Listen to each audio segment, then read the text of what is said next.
messieurs, bonsoir et bienvenue dans votre rendez-vous de l'actualité du mercredi. Notre invité reçoit ce soir Nordin Issa, directeur général du Centre de développement des énergies renouvelables. Et parce qu'elles sont justement au cœur des questions de souveraineté des États et de leur politique de sécurité, qu'elles ont été hissées au rang, chez nous en tout cas, de priorité nationale par le chef de l'État. Qu'est-ce que cela veut dire? Eh bien, que notre pays cherche désormais à économiser ses ressources fossiles pour les exporter notamment vers l'Europe et l'Afrique, et puis à diversifier ses ressources énergétiques pour produire de l'électricité en demande croissante, plus de 7% de consommation de plus l'an dernier, une pression supplémentaire sur le gaz comme charge d'alimentation. Seulement voilà, vous le savez, la transition énergétique n'est pas une mince affaire, elle a notamment un coût, et l'Algérie, on le sait, est en pleine crise économique. Monsieur Issa, bonsoir. Bonsoir. Merci d'avoir accepté notre invitation. Et merci pour l'invitation. Alors, déjà une question pour commencer, puisque je viens de parler du coût que peut représenter cette transition énergétique. À quel point, dans vos recherches, dans vos études, j'imagine que vous combinez la question aujourd'hui avec le coût financier, à quel point la crise financière peut affecter nos projets en matière d'énergie renouvelable? Merci. Vous avez parlé de la transition énergétique. La transition énergétique a un coût, mais elle a aussi des opportunités en termes de création, bien sûr, d'emplois, de création des entreprises, des moyennes et petites entreprises. Donc, il y a aussi des opportunités. Donc, il y a des défis, justement, par rapport au coût pour opérer cette transition énergétique. Mais l'avantage, c'est que cette transition énergétique coïncide également avec des baisses des prix sur le marché international en termes de filières des énergies renouvelables. Et je cite à titre d'exemple l'énergie solaire photovoltaïque, où les prix des modules, donc les modules de cellules photovoltaïques, ont baissé drastiquement. Et ça nous intéresse beaucoup puisque nous développons en particulier le photovoltaïque. Et dans le programme du gouvernement, il mise sur le photovoltaïque. Nous sommes un pays qui est un pays ensoleillé. Nous avons une durée d'ensoleillement qui tourne autour de 3300 heures par an. Donc nous avons un gisement solaire très important. Mais nous avons également une partie de programme dédié à l'énergie éolienne. Idem, l'énergie éolienne. Moins important celui-là que le photovoltaïque. Moins important dans le programme, nous avons 5000 MW pour l'éolien et quelque chose comme 14 000 MW pour l'énergie solaire photovoltaïque. Et les deux filières, il s'avère que les coûts de ces deux filières ont baissé d'une manière significative ces dernières années. Donc, la transition est majeure dans beaucoup de pays. Ces technologies sont en train de concurrencer les technologies, les énergies conventionnelles. Donc, beaucoup de pays, on trouve que le prix de photovoltaïque, le prix d'électricité produite et générée à partir de l'énergie photovoltaïque est pratiquement le même prix que l'électricité produite à partir du gaz ou du charbon ou même du nucléaire. Donc non pas le prix de l'électricité chez nous. On y reviendra au tarif. On parle de la production. Donc, par rapport à la production. On parlera ensuite des tarifs sur la facture. On parle de la production. Alors quelle sera la part de l'État dans les financements, dans ce qu'on va évoquer, c'est-à-dire le plan national de développement des énergies renouvelables et de l'efficacité énergétique? Quelle sera la part de l'État? Justement, il y a deux programmes, un peu de programmes de gouvernement qui ont été actualisés en février 2015, qui ont été hissés au rang de priorité nationale en février 2016. C'est un programme pour l'efficacité énergétique et l'économie d'énergie, et un autre programme pour le développement des énergies renouvelables. C'est deux programmes qui se développent en parallèle. On peut pas développer l'énergie renouvelable sans faire des économies d'énergie, sans faire de l'efficacité énergétique. Donc les deux programmes, il y a un fonds, de maîtrise d'énergie, maintenant qu'il y a un fonds de maîtrise d'énergie, un fonds national pour l'efficacité énergétique, le développement des énergies renouvelables et la cogénération. Ce fonds est alimenté à partir des taxes d'hydrocarbures, mais il n'y a pas uniquement ce fonds, parce que la politique actuelle, la vision actuelle, c'est d'attirer les investissements et donc ouvrir le marché des renouvelables aux investisseurs, aux opérateurs économiques, privés, publics et même étrangers. On va en parler en deuxième partie d'émission. Mais d'abord, si vous deviez décrire un petit peu notre politique, notre vision en matière d'énergie renouvelable, est-ce qu'elle est claire selon vous et comment la décririez-vous le fait que le développement des énergies renouvelables soit donc une priorité nationale, c'est qu'il y a une stratégie, une vision pour développer les énergies renouvelables et sortir un petit peu, d'opérer cette transition énergétique, de sortir de la dépendance pratiquement 100% des hydrocarbures, et donc diversifier notre bouquet énergétique, donc développer un modèle énergétique qui serait basé sur un mix énergétique. Il faut savoir que le développement des énergies renouvelables dans le cadre de ce programme vise à installer un tiers, donc la capacité, nous allons installer un tiers de notre capacité serait des énergies renouvelables. L'électricité produite à partir de renouvelables représenterait 27% à l'horizon 2030. Ce n'est pas un programme qui serait donc développé 100% renouvelable, c'est un mix énergétique où la part de renouvelables serait de 27%. Alors, vous anticipez un peu sur mes questions. D'abord, j'aimerais revenir sur cette transition énergétique. Des experts de la question disent qu'il serait déjà trop tard pour opérer une bonne transition énergétique, c'est-à-dire dans de bonnes conditions. Et nous aurions pu le faire déjà il y a quelques années. Jamais trop tard pour bien faire. Donc la transition énergétique, elle est en train de s'opérer un peu partout dans le monde, à des degrés différents. L'Algérie, donc dans notre pays, donc on a lancé le premier programme en 2011. Et il y a eu depuis donc des réalisations. C'est une longue phase expérimentale. Expérimentale. Il y a eu un programme aussi pour le déploiement de 20 centrales solaires photovoltaïques. On est pratiquement à la phase finale pour réceptionner une capacité de 343 mégawatts, plus les centrales que vous connaissez bien, les centrales pilotes photovoltaïques, éoliens et solaires thermiques hybridés avec le gaz. Voilà, c'est une phase expérimentale qui nous a renseigné sur beaucoup d'aspects par rapport aux technologies, aux choix technologiques, par rapport à l'adaptation des technologies le contexte national. On peut dire, qu'est-ce qu'on peut dire aujourd'hui? On est prêt techniquement? On est prêt techniquement, et j'ajouterais que, parallèlement à la mise en œuvre de ce programme, il y a d'autres secteurs qui ont aussi mis en place des stratégies, des actions. Je parle du ministère de l'Enseignement supérieur et de la Recherche scientifique qui ont mis en place des cursus de formation dans le cadre de master et doctorat. Je citerai le ministère de la formation professionnelle. Maintenant, ça, c'est de l'efficacité énergétique. Non. C'est de l'accompagnement. Non. Ça, c'est le renforcement des capacités et la préparation donc de la masse critique des chercheurs, des ingénieurs et des techniciens qui prendront en charge. On parle d'un programme à long terme, à l'horizon 2030. Donc, il faut préparer la ressource humaine qualifié qui prendra en charge la mise en œuvre de ce programme. J'ai cité la formation professionnelle, c'est important parce qu'on va faire on veut on veut nationaliser en quelque sorte la réalisation de ce programme. Donc il faut donc préparer la ressource humaine qualifiée techniquement pour pouvoir réaliser ces projets. Et donc, les énergies renouvelables, elle est inscrite en tant que filière dans la nomenclature.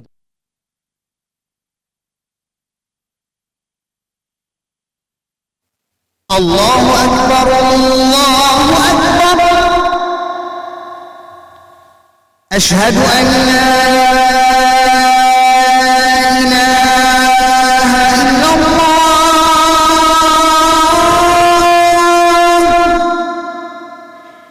أشهد أن لا إله إلا الله أشهد أن محمدا رسول الله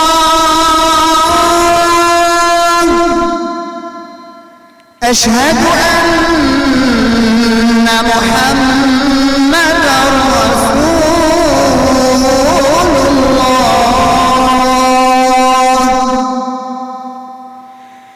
حي على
رب هذه الدعوة التامة والصلاة القائمة آت محمدا الوسيلة والفضيلة وابعثه مقاما محمودا الذي وعدته. Nomenclature des filières de formation professionnelle et la même chose pour la formation master et doctorat. Alors l'objectif, certains objectifs en tout cas de ce plan national de développement des énergies renouvelables est que les énergies renouvelables représentent 37% de la capacité installée de production d'électricité du pays d'ici 2030, 27% de sa production, vous l'aviez dit il y a quelques instants, d'électricité à cette même date. Alors pensez-vous, parce que là encore les experts disent que ces engagements ne sont plus, en tout cas seront difficilement tenables. Donc là, le besoin est là. Donc il y a une, comme vous l'avez cité au début de l'émission, la croissance, donc la croissance de la consommation énergétique, elle est fulgurante, mais liée à plusieurs facteurs. Donc il y a la croissance économique, il y a l'industrialisation, il y a l'urbanisation, il y a le programme de construction de logements. Donc il y a un besoin. Elle est portée aussi par les ménages essentiellement. Les ménages représentent donc dans la consommation plus de 40%. Est-ce qu'il n'y a pas, justement, il faudrait peut-être ouvrir une parenthèse à ce niveau-là, est-ce qu'il n'y a pas une forme de gaspillage au niveau de la consommation électrique dans notre pays à cause des tarifs notamment? Et si on fait un petit peu le bilan de la consommation énergétique par rapport au bilan présenté l'année passée, c'est plus de 40%, c'est dans le secteur résidentiel, c'est-à-dire dans le ménage et dans le tertiaire, c'est les administrations, tout ça, et 30% dans le transport. Donc entre 30% et 40%, on est à 70% dans un secteur qui est pratiquement non productif. C'est là où on consomme, mais il n'y a pas de production, et 15% dans le secteur industriel. Donc il faut qu'on inverse la tendance, il faut faire beaucoup d'efforts dans les ménages, les transports et le secteur tertiaire, pour donc réduire la consommation. Il faudrait aussi faire un travail de sensibilisation peut-être. Oui, le travail de sensibilisation sur la FRU, elle est en train de faire un bon travail justement pour sensibiliser les citoyens à faire d'efforts pour éviter le gaspillage d'énergie. Maintenant, les énergies renouvelables, ils vont appuyer ces efforts donc d'économie d'énergie. Quand on installe une centrale photovoltaïque ou une centrale thermique, ou bien des chauffe-eau solaires, c'est des volumes de gaz qu'on économise. Donc l'expérience a montré que la centrale qui a été installée à Janet, donc 3 MW, qui a été installée par la filière Ascatium de Sonalgas, a évité la consommation importante de gasoil. Parce que dans les régions du Sud, la production d'électricité se fait avec le mazout, avec le gasoil. Donc quand on a installé des centrales photovoltaïques, on a économisé des quantités importantes de gasoil. et une partie de gasoil, elle est importée donc en devise, elle est importée de l'étranger. Ce qui revient très cher à l'État. Et en plus de tous les problèmes de transport et d'acheminement de gasoil vers les sites très reculés de l'Algérie. On va revenir donc à ma question. Pour ces engagements pris dans ce plan national de développement, est-ce que cela vous paraît possible de les honorer à la date prévue, c'est-à-dire 2030? Nous aussi, on fait un benchmarking par rapport à d'autres pays qui sont similaires. C'est des pays de chaque pays s'est lancé dans le cadre de la transition énergétique ou dans le cadre de la transition écologique à tracer des objectifs à l'horizon 2030, 2040, 2050. Donc pratiquement, on est disons la capacité, elle est pratiquement similaire à d'autres engagements d'autres pays. Donc maintenant pour la capacité prévue à 2030. Pourtant, le programme algérien est considéré comme étant un plan très ambitieux par rapport à la région. La région, on parle de 30% à part de renouvelables à l'horizon 30. Dans certains pays, on parle de 50. Dans certains d'autres, on parle de 60. D'autres pays qui sont beaucoup plus ambitieux, ils parlent carrément de 100% renouvelables. Donc là, selon les capacités de chaque pays. Maintenant, le programme est là, les objectifs sont tracés. Alors c'est oui, vous pensez qu'on pourra tenir ces engagements, oui ou non? Ça dépendra de plusieurs paramètres, de plusieurs facteurs. Les potentiels existent, nous avons le potentiel, c'est-à-dire le potentiel solaire, nous avons un vaste territoire, donc sur ce plan-là, les préalables sont là, existent. Maintenant, comment concrétiser toutes ces actions-là? Il faut donc maintenant réaliser le projet. Par rapport aux atouts de l'Algérie, les atouts naturels, on les connaît. Le Sahara, le degré d'ensoleillement par an, on le connaît. Je parle de notre préparation. Sommes-nous prêts aujourd'hui à honorer ces engagements à travers le plan national? Maintenant, ça dépend de l'accélération des déploiements, des réalisations de projets. Est-ce qu'on est sur la bonne voie? Maintenant, nous avons réalisé entre 2014 et 2016 400 mégawatts. Oui. Maintenant, pour atteindre 22 000 mégawatts, là, il faut un minimum réaliser 1500 mégawatts par an. C'est tenable? Donc ça dépend de l'accélération. Peut-être on peut réaliser 400 mégawatts par an jusqu'à 2020. Donc il y a un programme de réalisation de 4500 mégawatts, je pense à l'horizon 2025.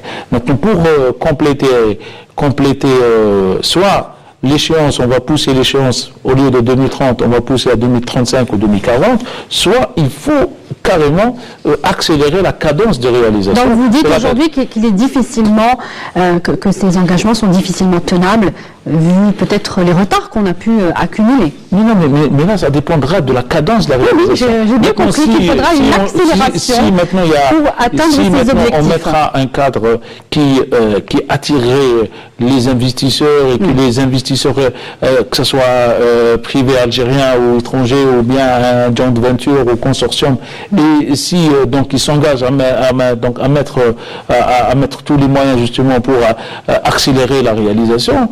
Maintenant, les technologies, les technologies,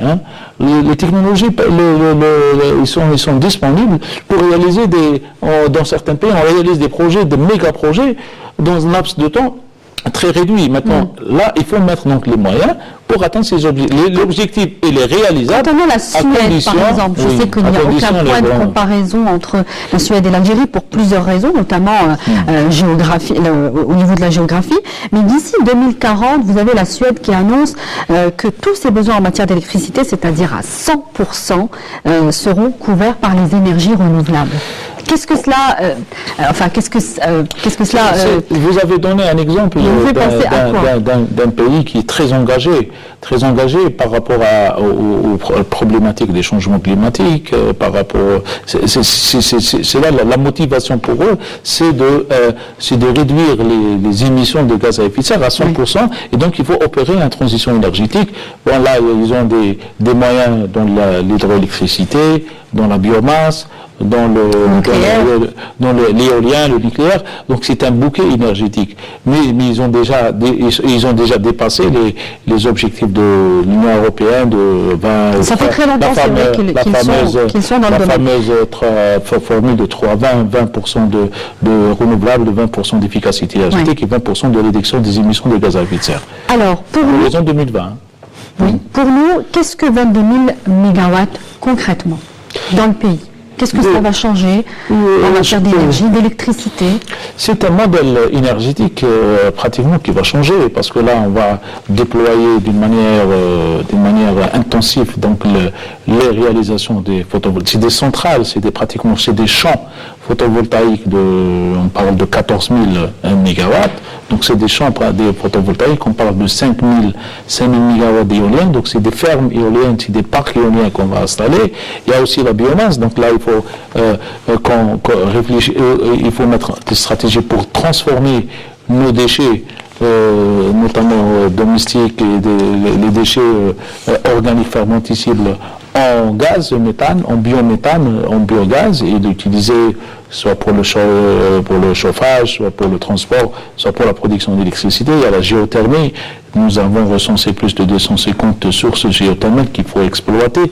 Donc, c'est une nouvelle configuration de modèle énergétique, c'est pratiquement une transformation de notre modèle énergétique qui va s'opérer avec ces moyens. On restera dans le mix énergétique, c'est bien ça. C'est un mix énergétique, avec les 22 000 mégawatts, on ne va pas atteindre 100% de l'énergie, donc ça ne représenterait que le tiers. 27%. Le reste, ça sera le gaz pour produire l'électricité. Et là encore, on est en train de parler de la production d'électricité. Maintenant, pour le transport, pour d'autres besoins, là aussi, il faut développer d'autres sources d'énergie. Ailleurs, vous avez cité la Suède ou les pays européens, les pays développés. L'électricité, l'utilisation de l'électricité, elle est en train de se généraliser.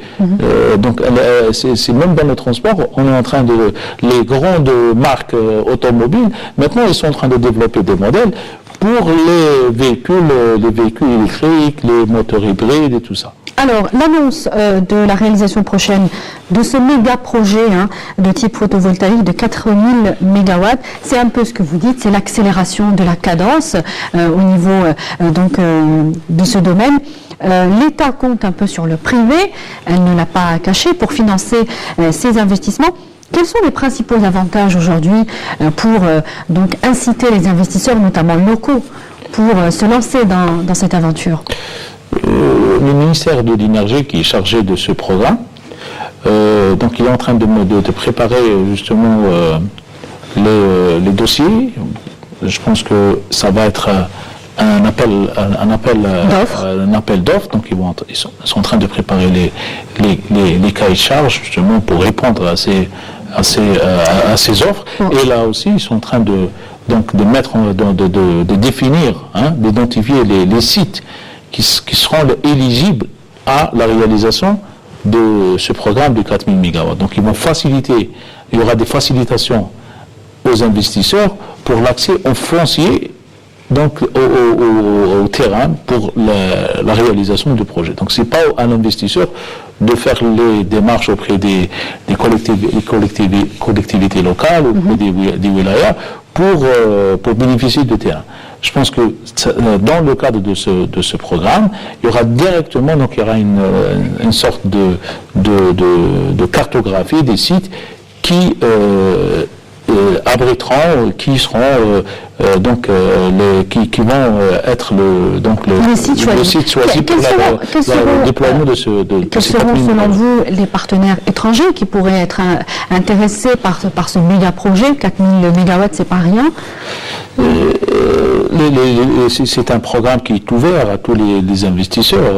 Mais nous avons des discussions avec de nombreux pays, notamment les États-Unis, sur le développement des énergies renouvelables, l'Italie, l'Union européenne, il y a eu un forum, dernièrement un forum Algéro-Union européenne avec les pays asiatiques. Les Chinois, ils sont intéressés à investir en Algérie. les Japonais, les Coréens, les Américains. C'est un programme qui est ouvert à tous les partenaires, tous les investisseurs. Je parlais des meilleurs partenaires pour nous. Les meilleurs, donc pratiquement maintenant le renouvelable, il y a une internalisation maintenant de renouvelable. On voit que le renouvelable est en train de se développer un peu partout, même les Indiens maintenant. L'Inde, elle est maintenant leader dans le renouvelable. Les pays, l'Amérique latine, le Mexique, le Brésil, l'Argentine, ils sont maintenant, le Chili, ils ont mis en place des projets. Même les pays arabes. Justement, que pensez-vous du fait que chez nous, on nous reproche le fait d'avoir axé notre plan d'énergie renouvelable sur uniquement le photovoltaïque, essentiellement. Pas uniquement, mais essentiellement. On aurait pu s'orienter notamment vers le solaire thermique, par exemple. Oui, c'est un débat entre experts par rapport au choix des filières thermiques, photovoltaïques. Pour moi, l'essentiel, c'est qu'on démarre, justement, qu'on Il n'est pas important ce débat aujourd'hui? Non, c'est important. Le choix, disons, l'orientation vers le solaire photovoltaïque a été dicté par les coûts. On a discuté au début de l'émission que le photovoltaïque, les coûts, la maîtrise, la maturité technologique, c'est une technologie maintenant qui est très mature, qui est pratiquement standardisée, qui est maintenant démocratisée. Les coûts, ils sont très abordables. Et donc, le thermique, c'est une technologie que l'Algérie peut être champion dans ce domaine, parce que nous avons les conditions en termes de rayonnement solaire très importantes. D'ailleurs, le CDUR est en train de développer des prototypes, des projets dans ce sens. Maintenant, il faut que la technologie se développe, atteigne un certain degré de maturité, et que les coûts aussi baisseront pour qu'elle puisse être donc compétitive par rapport à la filière solaire photovoltaïque. Moins d'une minute pour répondre à cette dernière question sur notre positionnement par rapport aux énergies renouvelables dans la région. Beaucoup croient que nous ne sommes pas, que d'autres pays sont leaders ou que nous ne sommes pas si avancés que cela. Un mot, vraiment, très très rapidement sur ça. Et bien, figurez-vous que l'Agence internationale de l'énergie, des énergies renouvelables, qui est l'ERENA, qui est l'agence de référence mondiale, a publié un rapport exactement 7 avril 2016 et a classé l'Algérie dans le domaine de solaire photovoltaïque en deuxième position derrière l'Afrique du Sud. On est pratiquement en deuxième position et sans compter les centrales qui ont été réalisées en 2016. En comptabilisant uniquement les centrales avant 2016, on se positionne en deuxième position. Et je suis persuadé qu'avec la réalisation des 4000 MW, nous allons donc avancer encore davantage dans le classement, pourquoi pas... Et concrétiser en fait cette accélération dont vous parliez. De sortir de la dépendance des hydrocarbures. Monsieur Noldenis, je rappelle que vous êtes directeur général du Centre de développement des énergies renouvelables. Merci d'avoir été avec nous. Merci. Merci à vous de nous avoir suivis. Je vous rappelle que l'émission se trouve actuellement sur le site internet de la télévision www.entv.dz. Merci donc de nous avoir suivis. Je vous retrouve dès mercredi prochain pour un nouveau rendez-vous de notre invité. Bonsoir.